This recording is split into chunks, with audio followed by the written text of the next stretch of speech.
اور اپنے نبی کی یادیں تازہ کرتے ہیں، اور حضور کے ذکر سے ہمارے دلوں کو ایسی تازگی ملتی ہے کہ حضور کے ذکر میں ایسی تاثیر ہے کہ مردہ دل زندہ ہو جاتے ہیں، مرجھائے ہوئے دل کھل جاتے ہیں۔ آقا علیہ الصلوۃ والتسلیم کا ذکر تو ایک ایسا مشک ہے کہ اسے جتنا رگڑا جائے، اسے جتنا مس کیا جائے تو اس کی خوشبو اتنی بڑھتی جاتی ہے۔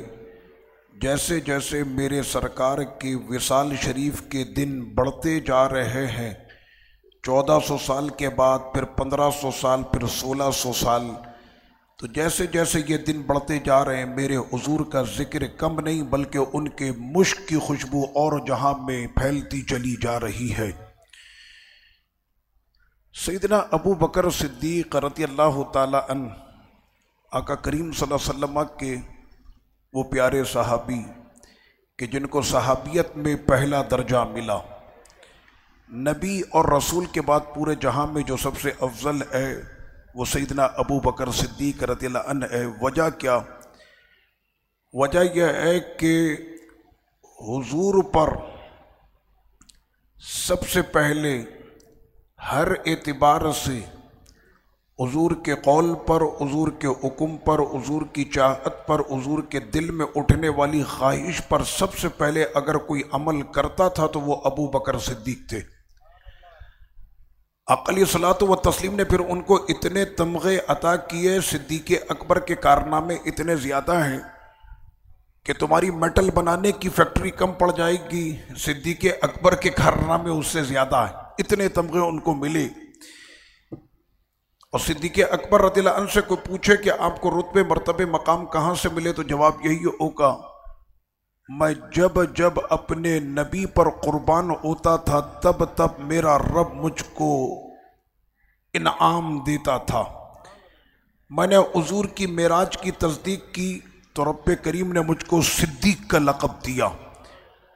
میں نے جس وقت میں بلال حبشی کو اپنے مال سے رہا کرایا تو رب نے مجھ کو اتقا کا لقب دیا کہ سارے تو متقی ہیں لیکن ان متقیوں میں اتقا صرف ابو بکر صدیق تم ہو۔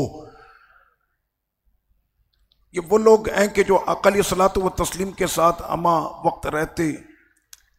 آقا علیہ الصلوۃ والتسلیم پر جب کفار مکہ اور قریش نے دشمن بن کر حملہ کیا اور آقا علیہ الصلوۃ والتسلیم کو وہ چاہتے تھے کہ انہیں جان سے مار دیا جائے، تو اس وقت میں برق رفتاری کے ساتھ جو لپکے تھے کفار مکہ پر وہ صدیق اکبر تھے، اور ایسے حضور کے سامنے ڈھال بن گئے اور کہا اتقتلون رجلا ان یقول ربی اللہ وقد جاءکم بالبینات، کیا تم ایسے شخص کو جان سے مار ڈالنا چاہتے ہو جو یہ کہتا ہے اللہ میرا رب ہے، اور وہ اس کہنے پر قرآن کی واضح دلیلیں پیش کرتا ہے؟ کفار نے حضور کو چھوڑا اور صدیق اکبر رضی اللہ عنہ کو اتنا زرد و کوب کیا کہ آپ لہو لہان ہو کر بے ہوش ہو گئے۔ آپ کی شہزادی سیدہ اسماء رضی اللہ عنہا کہتی ہیں کہ بابا جان کو جب جب تھوڑا تھوڑا ہوش آتا اور غشی کی اس کیفیت میں بابا جان کو ہلکا سا بھی ہوش آتا تو آنکھیں تھوڑی سی کھلتی، تو یہ نہیں فرماتے کہ میری حالت کیا ہے، میرے زخموں کا علاج ہوا کہ نہیں، میری اس وقت کیفیت کیا ہے۔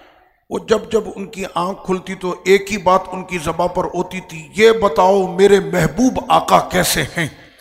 انہیں تو کچھ نہیں ہوا، انہیں تو کوئی زخم نہیں آیا، وہ تو بالکل خیریت سے ہیں۔ اور جب ہم بتاتے کہ آپ مطمئن ہو جائیں آپ کے رسول بالکل خیریت سے ہیں تو اطمینان ملتا، صدیق اکبر کو پھر دوبارہ آنکھیں بند کر لیتی۔ وہ صدیق اکبر، یعنی یہ ایک ذہن میں جب بات آ گئی تو کیا کوئی شخص اس بات کا اندازہ کر سکتا ہے کہ صدیق اکبر کی طبیعت میں بھی مزاح کی کیفیت تھی؟ مزاح سمجھتے ہیں جس کو ہم کہتے ہیں مذاق؟ جی سیدنا صدیق اکبر رضی اللہ عنہ کی طبیعت میں بھی تھی۔ کیوں کہ آقا علیہ الصلوۃ والتسلیم نے ان کو سکھایا تھا چہرے پر ہمیشہ کیا رہے؟ مسکراہٹ، مومن کا چہرہ مومن کو دیکھ کر نہ مسکرائے۔ ہمارے چہروں پر بڑی سختیاں آ گئی ہیں، اس کو دیکھ کے میں گھور رہا ہوں، وہ مجھ کو دیکھ کے گھور رہا ہے، مجھے گھور کر تم کو کون سی نیکی مل جائے گی، یا میں تم کو گھوروں گا تو مجھے کون سا ثواب مل جائے گا؟ ہاں البتہ یہ ہے کہ مجھے دیکھ کر تم مسکراؤ اور آپ کو دیکھ کر میں مسکراؤں تو مجھے صدقے کا ثواب ملے گا۔ آقا علیہ السلام نے فرمایا کہ اپنے بھائی کو دیکھ کر مسکرانا بھی صدقہ ہے۔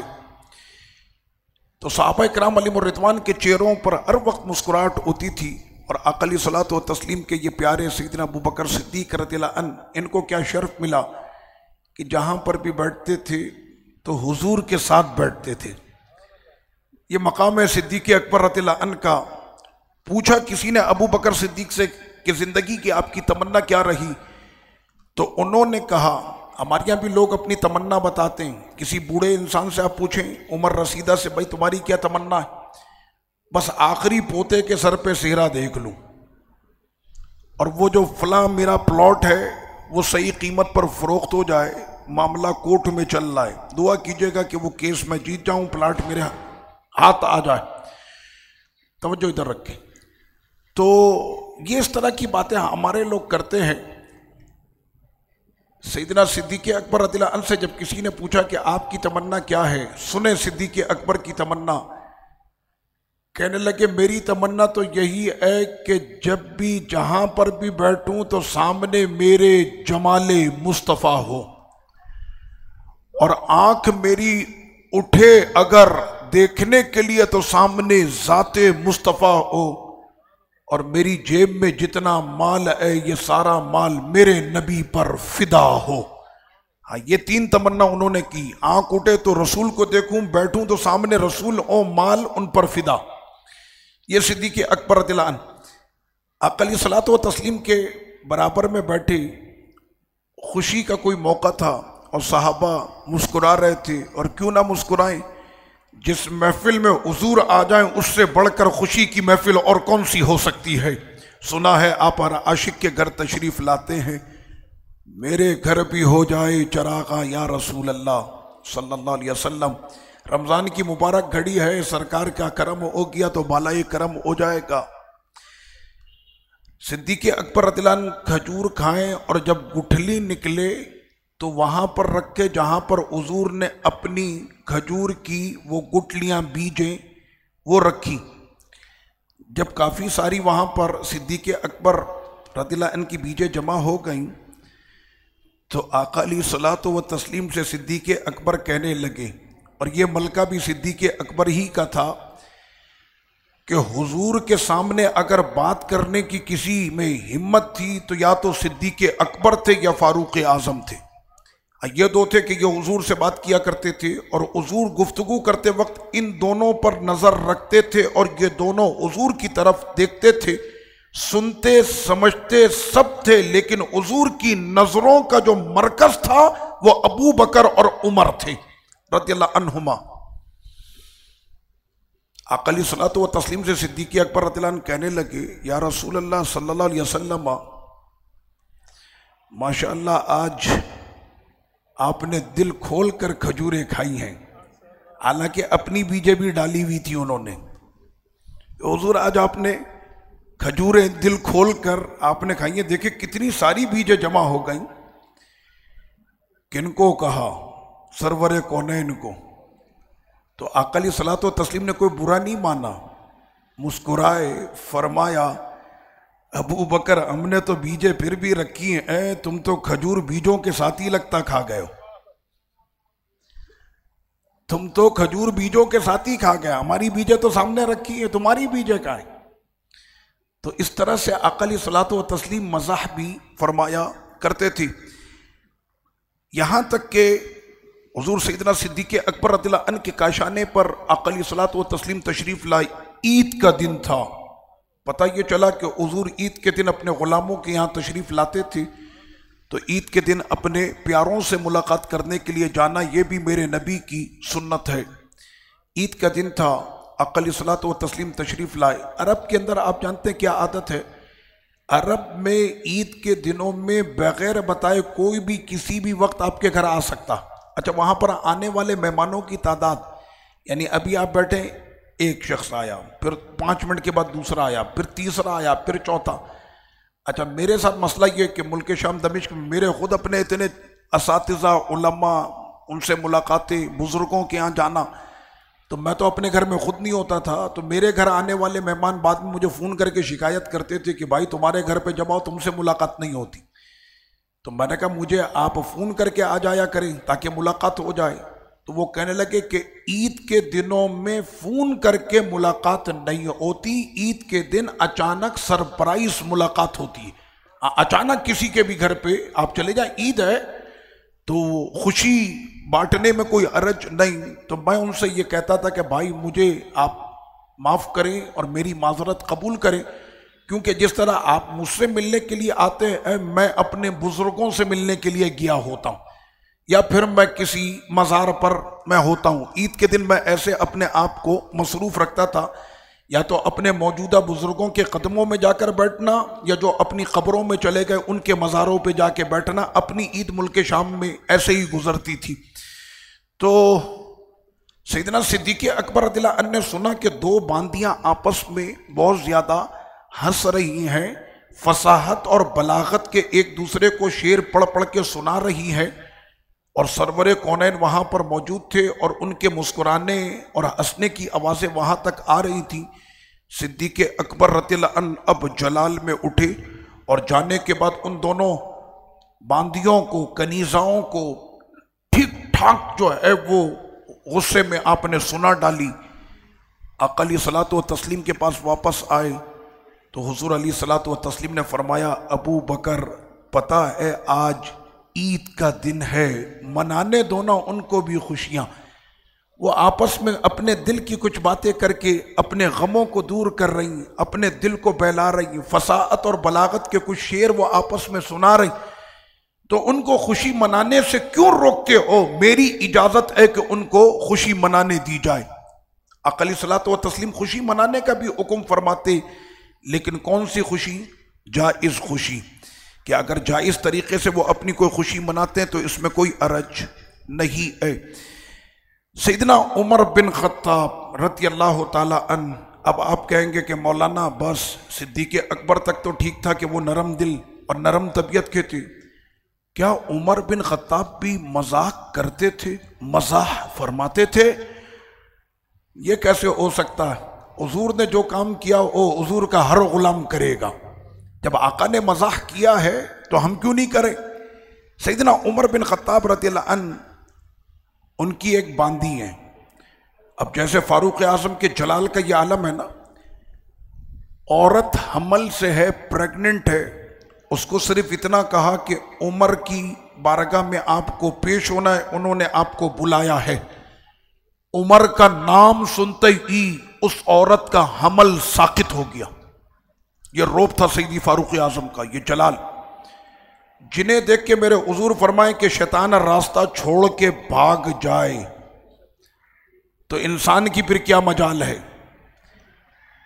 اب ایسے جلال والے، آپ ایک مرتبہ کھیتی باڑی کر رہے تھے اور پیٹھ پر آپ کے صرف اتنا کپڑا تھا کہ آپ کی پشت جگہ جگہ سے کھلی ہوئی تھی. یہ وہ ہے جو 22 لاکھ مربع میل پر حکومت کرتا ہے. ان کی پشت کھلی ہوئی تھی. ہمارے یہاں تو اتنے سے ایک مقروض ملک کا وزیر اعظم جب باہر نکلتا ہے تو اس کے پروٹوکول میں 50 گاڑیاں ہوتی ہیں، اور جو 22 لاکھ مربع میل آندھی دنیا پر جو حکومت کرتا تھا اس کی پشت پر کپڑا نہیں تھا، پھٹے ہوئے کپڑے تھے. تو وہ بار بار سورج کی روشنی جب عمر بن خطاب کی پشت پر لگے، تھوڑی دیر تو آپ برداشت کرتے رہے، اور وہ چلاتی دھوپ، حجاز کی دھوپ کیسی ہے، وہ دھوپ بھی وہاں کی گرمی بھی کیسی ہوتی، وہ چلاتی دھوپ جب آپ کی پشت پر پڑ رہی تھی، تھوڑی دیر تو آپ نے برداشت کیا. اچانک عمر کو فاروقی جلال آیا، گھور کے آپ نے ایسے سورج کو دیکھا تو عمر کی آنکھوں سے نکلتے ہوئے انگاروں کے سامنے سورج کی کرنیں مان پڑ گئیں. جو اپنی آنکھوں سے سورج کو ٹھنڈا کر دے وہ عمر. فاروق اعظم مزاح فرماتے تھے، جی آپ کی ایک باندی ہے، وہ ہر وقت غصے میں بیٹھی رہتی تھی، کنیزہ تھی۔ ایک ہوتا ہے، اس کو عربی میں کہتے ہیں لئیم، لئیم کا مطلب ہر وقت منہ بنا ہوا ہے، بہت طبیعت میں اس کے سختی ہے۔ تو سیدی فاروق اعظم رضی اللہ عنہ نے ایک روز اپنی اس کنیزہ سے کیا فرمایا، سنیں، فرمایا خلقنی رب الکرام وخلقکی رب اللئام، مجھ کو جس نے پیدا کیا وہ کریم رب ہے، وہ اخلاق والا ہے، وہ بڑا نرم ہے، وہ بڑا لطیف ہے، اس کی طبیعت میں نرمی ہے، اس خدا نے مجھ کو پیدا کیا۔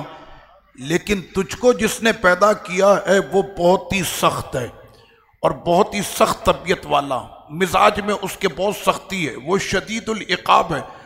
اب جب فاروق اعظم نے یہ اس کو کہا نا خلقنی رب الکرام وخلقک رب اللئام، وہ باندی کا منہ تو پہلے ہی بنا تھا، یہ سننے کے بعد اس کے منہ پر اور زیادہ سختی آ گئی، یہ کیا آپ نے کہہ دیا؟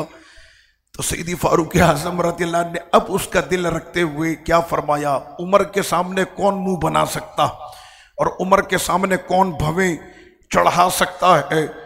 فاروق اعظم نے فرمایا رضی اللہ عنہ، قربان ان کے مزار پر انوار پہ، فرمایا تمہیں ناراض ہونے کی ضرورت نہیں ہے، میرا اور تیرا خدا دو نہیں، میرا تیرا خدا ایک ہی ہے، جس نے تم کو بھی پیدا کیا، جس نے مجھ کو بھی پیدا کیا، خدا ہمارا ایک ہے۔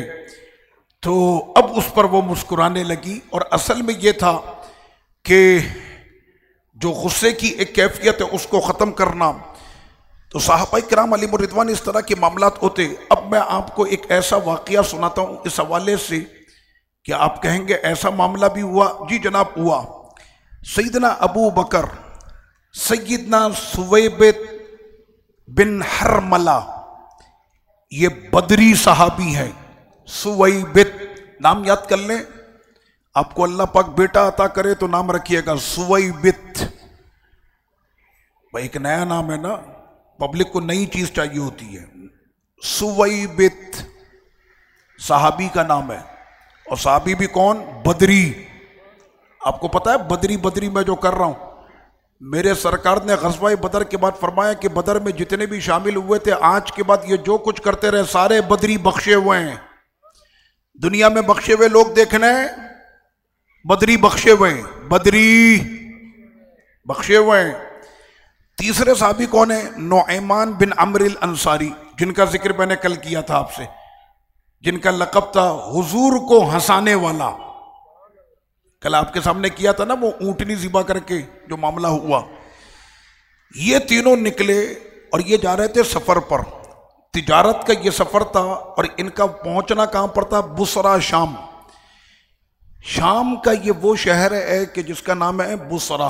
الحمدللہ فقیر نے ان گناہگار آنکھوں سے اس شہر کی کئی مرتبہ زیارت کی جہاں پر میرے سرکار تجارت کے لیے تشریف لاتے تھے۔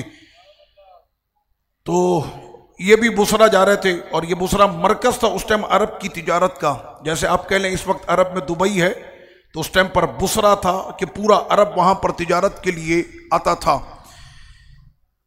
اچھا، سیدنا سویبت بن حرملہ جو تھے اس سفر کے ذمہ دار، یعنی سارے معاملات کی جو ذمہ داری تھی وہ سویبت پر تھی، کھانے کا سارا سامان انہی کے پاس تھا۔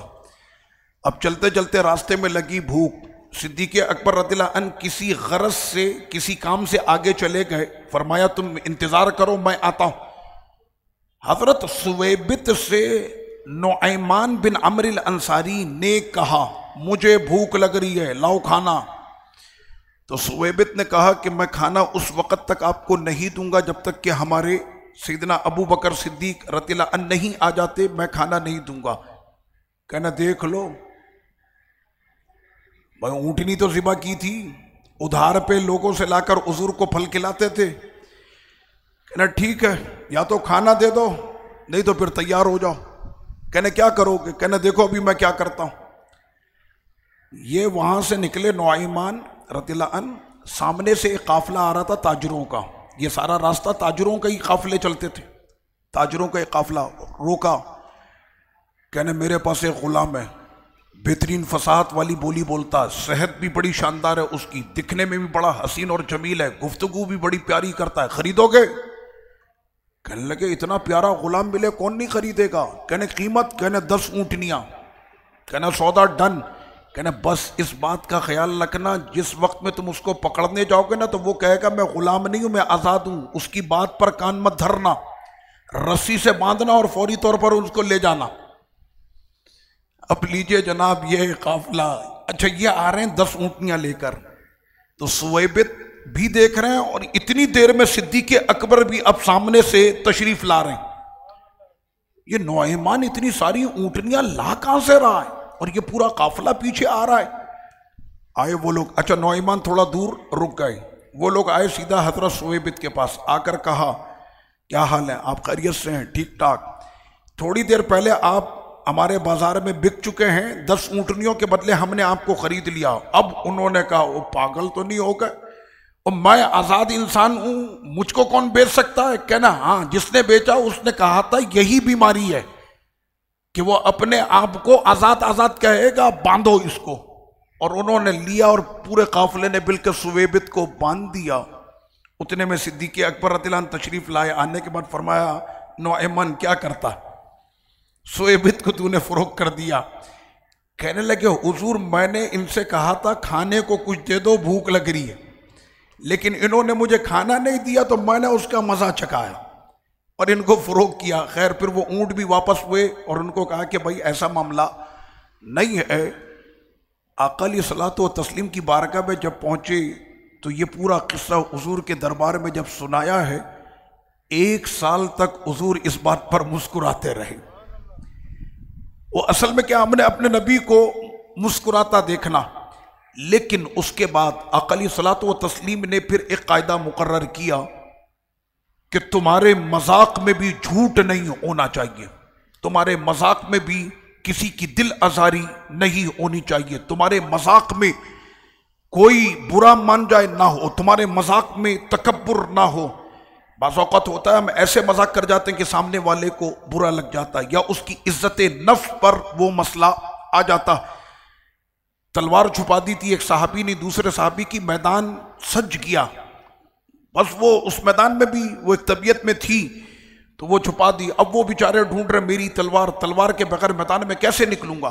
تو آقا علیہ السلام نے منع فرمایا کہ ایسا مذاق نہ کیا جائے کہ جس سے کسی کو دل پر جو ہے وہ بعض اوقات اتنے یعنی عجیب مذاق کر جاتے ہیں کہ سامنے والا بالکل جو ہے وہ غصے میں آ جائے، طیش میں آ جائے۔ تو اس طرح کا مذاق اس کو اسلام نے سختی کے ساتھ منع کیا۔ وہ مذاق کہ جس میں جھوٹ ہو، وہ مذاق کہ جس میں اللہ رسول کی شان میں معاذ اللہ گستاخی ہو، وہ مذاق کہ جس میں شعار اسلام کا کوئی مذاق یا توہین ہو، اس طرح کے سارے مذاق حرام ہے۔ اور آقا علیہ السلام نے پھر پورا جو ہے وہ حکم یہاں پر ارشاد فرما دیا، لیکن نعمان کے لیے بھی میرے نبی نے کچھ فرمایا۔ آپ کیا سمجھ رہے ہیں؟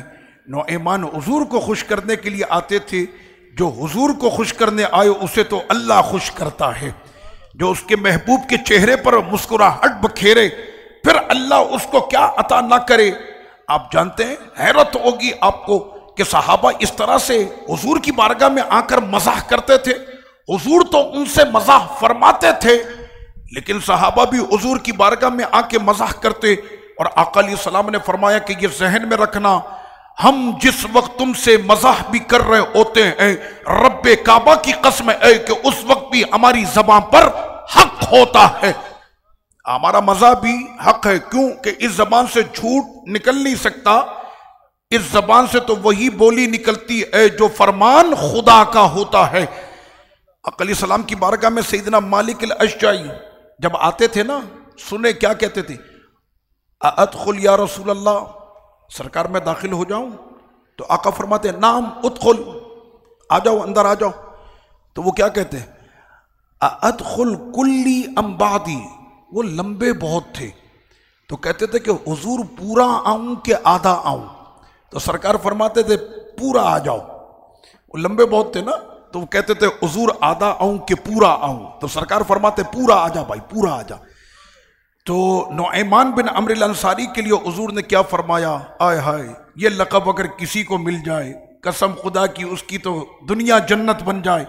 حضور نے جو لقب نعمان کو دیا کہ وہ حضور کے چہرے پر مسکراہٹ لائے، وہ صحابہ کے چہرے پر مسکراہٹ لاتا تھا، آقا نے فرمایا کہ یہ نعمان جب جنت میں بھی آئے گا تو مسکراتا ہوا آئے گا۔ اور کیا چاہیے؟ جنت کے مالک نے جب یہ کہا کہ نعمان جب آئے گا جنت میں تو وہاں پر بھی مسکراتے ہوئے آئے گا، اور میرے سامنے یہ جتنے بھی چہرے اس وقت بیٹھے ہوئے ہیں، یا اس وقت افطاری کی گھڑیاں ہے، یہ افطار والے کہ اب تھوڑی ہی دیر میں افطار ہونے والی ہے، بتاؤ بھوک لگ رہی ہے؟ نہیں، پیاس لگ رہی ہے؟ چہروں پر تو میں مسکراہٹ دیکھ رہا ہوں آپ کے، یہ مسکراہٹ تمہارے چہروں پر کیوں آئی؟ کہنے بات تو 1400 سال پرانی تھی، لیکن ذکر آپ نے کیا چھیڑ دیا، ہم تو خود ان واقعات میں وہاں پر پہنچ گئے، نہ ہمیں بھوک کا احساس ہے نہ ہمیں پیاس کا۔ روزے داروں، ایسے ہی ایک دن ہوگا کہ جہاں پر روزے دار جمع ہوں گے اور سرکار فرما رہے ہوں گے میری زندگی میں بشارت تم نے سنی تھی، روزے دار کے لیے بھی 2 خوشیاں ہیں، وہ خوش رکھنے والے، خوش کرنے والے، ہمیشہ مسکراہٹ بانٹنے والے، غم کے موقع پر اپنے غلاموں کو مسکراہٹ دینے والے۔ اس پیارے رسول نے یہ فرمایا روزے دار کے لیے بھی میں 2 خوشیاں دے کر جا رہا ہوں۔ ابھی جب تم دسترخوان پر اپنی جو ہے وہ افطاری سجا کر رب کی نعمتوں کے سامنے بیٹھو گے تو اس وقت میں ایک خوشی تم کو تب ملے گی جب تمہارا خدا فرشتوں کے سامنے تمہارے اوپر فخر کرے گا۔ ایک تو تمہاری خوشی یہ ہوگی، اور تمہاری دوسری خوشی تب ہوگی جب میدان محشر میں تم کو تمہارا خدا اپنا جلوہ عطا کرے گا۔ یہ 2 خوشیوں کی خبر حضور نے ہم کو بھی عطا فرمائی۔ اے اللہ پاک ہمیشہ ہم سب کو اپنے محبوب کے سائے میں، کرم میں خوش رکھے۔ اے شہنشاہ مدینہ الصلاۃ والسلام، زینت عرش معلی، زینت عرش معلی، الصلاۃ والسلام، اے شہنشاہ مدینہ الصلاۃ والسلام۔ رب حب لی کہتے ہوئے پیدا ہوئے، رب حب لی کہتے ہوئے پیدا ہوئے، رب نے فرمایا کہ بخشا، رب نے فرمایا کہ بخشا، الصلاۃ والسلام، اے شہنشاہ مدینہ الصلاۃ والسلام۔ میں وہ سنی ہوں جمیل قادری، مرنے کے بعد میرا لاشا بھی کہے گا، میرا لاشا بھی کہے گا، الصلاۃ والسلام، اے شہنشاہ مدینہ الصلاۃ والسلام۔ الصلاۃ والسلام علیک یا رسول اللہ وعلی آلک واصحابک یا حبیب اللہ۔ اللہم صلی علی سیدنا و نبینا و مولانا محمد وبارک وسلم وصلی علیہ۔ اے میرے مالک، جیسی طبیعت تو نے اپنے محبوب کی بنائی، خوش رہنے کی، مسکرانے کی، خوشیاں بانٹنے کی، مسکراہٹ بکھیرنے کی، اے میرے مالک ہمارے نبی کے صدقے ایسی طبیعت ہماری بھی بنا دے، ہم خود بھی خوش رہیں، حسد سے دور رہیں، دوسروں کو دیکھ کر جلنے سے دور رہیں، ہمیشہ ہمارے چہروں پر مسکراہٹ رہے، خود بھی مسکرائیں اور دوسروں کو مسکراہٹ دینے کی ہمیں توفیق عطا فرما، ہم خود بھی خوش رہیں تیری رضا پہ اور دوسروں کو خوش رکھنے کی ہمیں توفیق عطا فرما۔ رب کریم ہم سب کو، جتنے بھی ہمارے ساتھ موجود ہیں، سب کو دنیا کی حقیقی خوشیاں عطا فرما، موت کے وقت موت کی تکالیف سے محفوظ فرما، قبر کی تاریکی سے بچا، اور اپنے حبیب کے جلوے سے قبر میں بھی وہ حقیقی خوشی عطا فرما، اور محشر میں بھی اپنے اور اپنے حبیب کے جلووں سے ہمیں خوشیاں عطا فرما، ان کے دست کرم سے ہمیں جام کوثر عطا فرما، اور جنت میں ان کے نالین کے ذروں کے سائے میں ہمیں جگہ عطا فرما۔ اس مبارک وقت میں تیرے کرم کی تجلیات عروج پر ہیں، اے میرے مالک ان دعاؤں کو ہم سب کے حق میں قبول فرما۔ وصلی اللہ وسلم علی سیدنا محمد وعلی آلہ وصحبہ اجمعین برحمتک یا ارحم الراحمین۔